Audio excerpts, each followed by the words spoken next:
નમસ્કાર મિત્રો, હું કૃષ્ણા સારેલ, આમ આદમી પાર્ટી દાહોદ જિલ્લા યુવા મોરચા પ્રમુખ.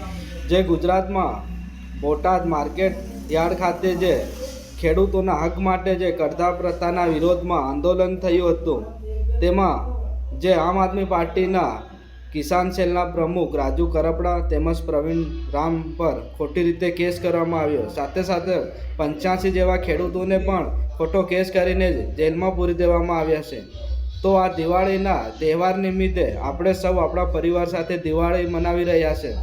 પણ જે ખેડૂતો માટે, ગુજરાતની જનતા માટે લડતા એવા નેતાઓ તેમજ 85 ખેડૂતોને જેલમાં છે, તો તેમના સમર્થનમાં આજે આપણે એક દીવો પ્રગટાવીને તેમને સમર્થન કરીએ અને જે આ ખોટા કેસમાં ફસાવવામાં આવ્યા છે એમને હવે આપણે આવનારી તાલુકા જિલ્લાની ચૂંટણીમાં બતાવી દેવાનું છે. તેમની સાથે અંબાજીથી ઉમરગામનો આખો આદિવાસી પટ્ટો તેમની સાથે છે. સાથે સાથે ગુજરાતના ખેડૂતો અને જનતા પણ તેમની સાથે છે, જે આવનારા સમયમાં તેમને તાલુકા જિલ્લાની ચૂંટણીમાં બતાવી દેશે.